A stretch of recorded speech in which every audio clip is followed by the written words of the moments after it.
ভালোবাসায় আমার আল্লাহ এত কিছু করেছেন, সেই আল্লাহর নবী এর মুখের দিকে তাকাই, ওর মুখের দিকে তাকাই, তারা সবাই বাবার কোলে উঠে ময়দান চাললো। আমার বাবা কই, আমার বাবা কই।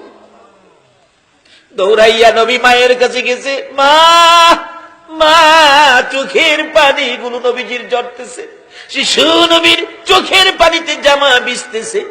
মা আমেনা দৌড়াই এসে টাইনা টাইনা বুকে জড়াইয়া ডাকতেছে, বাবা মোহাম্মদ, বলো তোমাকে কে ব্যথা দিয়েছে, কে তোমারে কষ্ট দিয়েছে, কার দেওয়া ব্যথায় তুমি কান্দো? ও বাবা মোহাম্মদ, তুমি চিন্তা করো না, এই বিচার আমি আমেনা করাবো। তোমার দাদা হলো খানায় কাবার মুতাওয়াল্লি, এই মক্কা নগরের সর্দার। তোমার দাদাকে দিয়ে ওই ছেলেটাকে ধরে এনে তোমার সামনে বিচার করাবো। তুমি কেঁদো না, তুমি কেঁদো না। মা ছোট সময় এমন সান্ত্বনা আমাদের কেউ দিছে কিনা? কে মারছে? এই মুখে মারছে, কান্দিস না, তোর বাপ বাইটাই হোক, দেহিস বিচার করাবো। আমার নবীর মায়া মেনা বলেন, বাবা মোহাম্মদ, তুমি কেঁদো না, তোমার দাদা বাড়িতে আসলে কে তোমারে কান্দাইছে, আমি বিচার করাবো। এমনি সময় আমার নবী মায়ের গলায় ধরে চোখের পানি ছেড়ে ছেড়ে কান্দে, মা মা গো, এই জগতের কেউ আমারে কান্দায় নাই, কেন তুমি কান্দতেছো মা গো? আমার বয়সের ছেলেরা বাবার কোলে উঠলো, বাবা আদর করে দুই গালে চুমাইলো, পকেট থেকে খেজুর খুরমা দিল। আমি সকলের দিকে তাকাইলাম, কিন্তু সবাই বাবার কোলে গেল গো। আমার বাবা কই, আমার বাবা কই? আমার একবার কোলে নিল না। আমার আল্লাহ বলেন, বন্ধু কেঁদো না গো, এতিম বানাইয়া পাঠাইছি, তারপরেও তোমারে দেখবো এতিম বলে উনি। দুনিয়ার মানুষ তোমারে ভালোবাসে, এতিম করে পাঠাইলাম, তারপরেও এতিম বলে যদি তোমাকে দুনিয়ার কেউ ভালোবাসে গো, আমি আল্লাহ কথা দিলাম, এই ভালোবাসার বিনিময় আমি আল্লাহ তাদের জীবনের গুনাহগুলো মাফ করে দিব। এই দেশ ছাড়তে হবে বাবারা ভাইয়েরা। আসুন, কিছুদিনের জন্য দুনিয়ায় আছি, কবে জানি কার মৌতের চিঠি আসে। এখন তো হঠাৎ আসে, হঠাৎ একটা শব্দ এখন সারা দেশে আছে, সেই শব্দটা জানি হঠাৎ মরলে কি কয়, কি কয়, কি কয়? স্ট্রোক করছে, স্ট্রোক। মুরব্বী বাবার আছেন, আপনাদের আমলে স্ট্রোক ছিল? এখন স্ট্রোকের কারণ কি? বাটফারি বেশি, সিটারি বেশি। এই বাটফারি আর সিটারিয়ে বাতাস দূষিত হয়ে গেছে। এই জমিন আপনাদের আমাদের ভার বহন করতে পারছে না, বিদায় এখন চট করে স্ট্রোকে ধরে। বাতাস নষ্ট, দূষিত হয়ে গেছে, জমিন আমাদের এই পাপ বহন করতে পারছে না, বিদায় স্ট্রোক। দেখবেন বেশিরভাগ স্ট্রোক আমরা দেশে বেশি। উন্নতশীল দেশগুলোতে যায় দেখেন, তাদের মধ্যে স্ট্রোক নাই, খুব কম। তার কারণ কি? তারা বিজাতি, তাদের কোনো ধর্ম নাই, কিন্তু তাদের একটা ধর্ম যেটা মুসলমানদের ছিল। তাদের জীবনে কেউ মিথ্যা কথা। ইংরেজ দেশে যায় দেখেন, তারা মিথ্যা কি জিনিস তারা জানে না, মিথ্যা বলতে পারে না। রাস্তায় কোটি টাকা পড়ে থাকলেও কেউ টাকার মধ্যে হাত দেয় না। আর আমরা দেশে 10টা টাকা পড়ে থাকলে রাস্তায় 10 টাকা ফালাইয়া একটু পরে আয়া ভাইবেন, কার টাকা ধরলেন, কার টাকা নিলেন? রাসূল হাদিস শরীফে বলেছে, এক নলা খাবার যদি কারো পেটে হারামের থাকে 40 দিন পর্যন্ত একটা সেজদাও কবুল হবে না।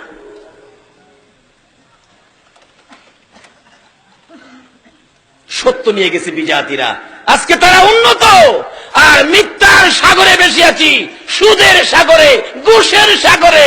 এই জন্য আজকে আমরা বিশ্ব জুড়ে আমরা ঘৃণিত, আর তারা সত্য নিয়ে তারা আজকে উন্নত। আসুন, আমাদের একটাই সম্পদ, আমরা মুসলমান, আমরা ইসলাম ধর্ম গ্রহণ করেছি। ইসলাম শব্দের অর্থ কি হবে? সবাই বলুন, কি হবে? শান্তি। আজকে কি আমরা শান্তিতে আছি? কেন নাই তার কারণটা বের করে আনতেছি। একটু লম্বা হয়ে যাইতেছে, আপনাদের কষ্ট হইতেছে? বাবারে, একটা দিন কষ্ট করেন, কারণ একদিন এই পৃথিবীতে আমরা ছিলাম না, আর একদিন আমরা পৃথিবীতে কেউ থাকবো না। আগে যারা আসছিল তারা চলে গেছে, আমরা যারা আসি আমাদেরও যাওয়ার বিষয়ে পড়ছে, শুধু ফ্লাইট ডেটটা বাকি রয়েছে।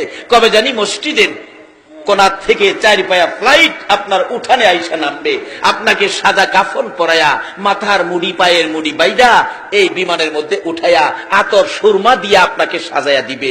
যে বিমান আপনাকে নিয়ে রওনা হইলে আর কোনদিন এই বাড়িতে আসবে না। যত দামি বাড়ি হোক, যত বড় বাড়ি হোক, যত দামের বিছানাই হোক, আপনাকে এই বাড়িতে আর আনা হবে না। তাই সে অবস্থানের আগে আমরা এখন কি করতে হবে? ইসলামটা আমরা বুঝি নেই, নবীর আদর্শটুকুন বুঝি নেই। আমার নবী বলতেছেন, চাচা চাচা গো, একদিন আমারে মায়া করছিল, সেই দিনটা কোনটা? আপনাদের কষ্ট হইতেছে না তো? মা ডেকে ডেকে বলেন, বাবা কান্দিস না, আমি বিচার করাবো। কি ব্যথা বলো? মা আমার ব্যথা হলো নাই নাই বাবা নাই, আমি বাবার কোলে উঠতে পারলাম না। আমেনা ছেড়ে দিলেন বাবাকে, মোহাম্মদকে ছেড়ে দিয়ে বললেন, ও বাবা মোহাম্মদ, এই ব্যথায় কাঁদলে আমারও তো কান্না সেরে, আমিও তো অল্প বয়সে স্বামী হারা হয়েছি, নাই তোর বাবা তো জগতে নাই। কানতে কানতে দাদার কাছে গেছে, দাদা গো আমার বাবা কই, আমারে খবর দেখাইয়া দেন, খোঁজ দেখাইয়া দেন। দাদাও কান্দে, নাতি আমারও আদরের ছেলে ছিল তোর বাবা আব্দুল্লাহ, আমার বড় আদরের ছিল, ছোট ছেলের প্রতি আদর বেশি হয়ে যায়, আমিও তো কান্দি, তোর বাবা তো এই জগতে নাই, এ খোঁজ আমি তোকে দিতে পারবো না। আমার নবী সেই বয়সে মা যখন বাবার খোঁজ দিল না, দাদাও বাবার খোঁজ দিল না, আমার নবী বিকাল বেলা কানতে কানতে মক্কা নগরের সবচেয়ে উঁচু পাহাড়ের উপরে উঠেছে। পাহাড়ের উপরে দাঁড়াইয়া দাঁড়াইয়া শিশু নবী কান্দে, সামনের দিকে তাকাইয়া তাকাইয়া ডাকে, বাবা বাবা গো বাবা, কোথায় লুকাইছো? আমি তোমার সন্তান ডাকতেছি, আসো না একবার আমারে কোলে উঠাইয়া নাও না। নিচে দিয়া যাচ্ছিল আবু জাহেল, কোত্থেকে জেনে আসছে। পাহাড়ের উপরে একটা বাচ্চা ছেলে কাঁদতেছে। আবু জাহেল কয়, আমার একটু মায়া হয়েছিল ওদিন। ডাকতেছে, কে তুমি? পাহাড়ের উপরে ডাকো, একটু পরে বাঘ ভাল্লুক বাহির হইলে খেয়ে ফেলবে। আবু জাহেলের ধারণা আমরা নবীরে বাঘ ভাল্লুকে খেয়ে ফেলবে। আপনাদের ধারণা কি? আরে বাঘ ভাল্লুকে নবীরে খাইব দূরের কথা, নবীর উম্মতেরই তো খাইবার ক্ষমতা নাই। কখন খাইতে পারে না? যখন আমানুদ হলো ফিসিলমি কাফার মধ্যে ঢুকেছে। কিভাবে? সামনে আসতেছে। আমাদের গ্রামে একজন কারি সাহেব ছিলেন, ওনাকে মশা পর্যন্ত ধরতেন না। উনি বলতেন, বাবারে যত মশাই হোক আমারে মশার ভিতরে শোয়াইয়া দে, মশা আমাকে ধরবে না।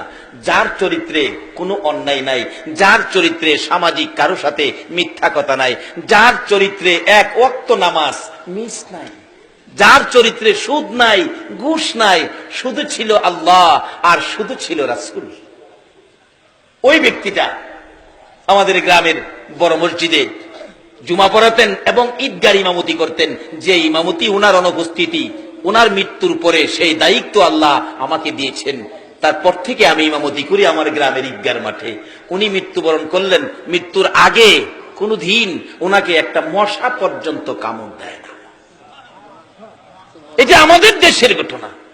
আর যারা আল্লাহকে রাজি করে আল্লাহর ওলি হয়েছে, নবীর ভালোবাসা দিয়ে সাহাবীরা সমাজে নেমেছে, জঙ্গলার ভাগ ভাল্লুক পর্যন্ত এই নবীর উম্মতের গায়ে হাত দিতে সাহস পায় না।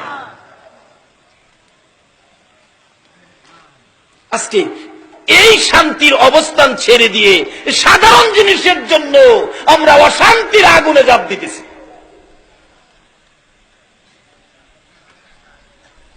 আহার নবী ওই পাহাড়ের উপরে যখন বাবা বাবা বলে কাঁদতেন, আবু জাহেল নিচ থেকে ডাকতেছেন, বাচ্চাটা কার, ছেলেটা জানি কার। মা বাবা খবর রাখে না, বাচ্চাটা পাহাড়ের উপর, বাঘ ভাল্লুক বেরিয়ে যাবে সন্ধ্যার সময়, বাচ্চাটাকে খেয়ে ফেলবে। বাচ্চা মানুষ দেখে তাকে উদ্ধার করার জন্য আবু জাহেল নিচে, পাহাড়ের নিচে ঘোড়াটা রেখে উপরে যাইয়া উঠলেন। ডাকতেছে, কে তুমি? কাছে গিয়ে দেখে আমার আপনার নবী শিশু নবী, চোখের পানি ছেড়ে ছেড়ে কাঁদতেছে। বাবা মুহাম্মদ এখানে দাঁড়ায় কান্দো।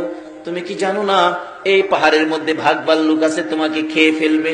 আবু জাহেলের ধারণা আমার নবীরে বাঘ ভাল্লুকে খাইবো। আপনারা কি কন? আমার নবী কান্দে, চাচা আমি বাঘ ভাল্লুকের ভয় পাই না গো, আমি কান্দি আমার বাবা কই, আমার বাবা কই। আমি একটাবার বাবা কইয়া ডাকতে পারলাম না। আবু জাহেল বলেন, ও বাবা, তোমার বাবা তো দুনিয়ায় নাই, মৃত্যুবরণ করেছে, আসো তাড়াতাড়ি তোমাকে বাড়িতে নিয়ে যাই। আবু জাহেল নবীজিকে উপর থেকে নামাইয়া ঘোড়ার পিছনে বসাইয়া ঘোড়াকে আঘাত করতেছে। ঘোড়ারে তাড়াতাড়ি চল, বাতিজাকে বাগে খাবে, আমাকেও বাগে খাবে, চল তাড়াতাড়ি চল চল চল। ঘোড়ারে আঘাত করে, ঘোড়া খালি চোখ লাল করে,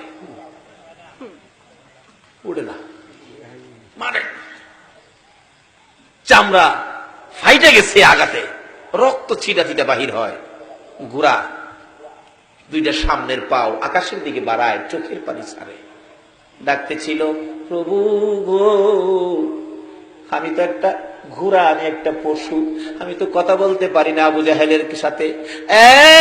প্রভু, আমার একটু জবান খুলে দাও তোমার বন্ধুর পরিচয়টুকু দেওয়ার জন্য। আমার আল্লাহ বলেন, ঘোড়া রে, যার সিলাই কুল কায়নাত বানাইলাম, এই নবীর পক্ষে কথা বলতে চাইছস, যা আমি আল্লাহ তোর জবান খুলে দিলাম।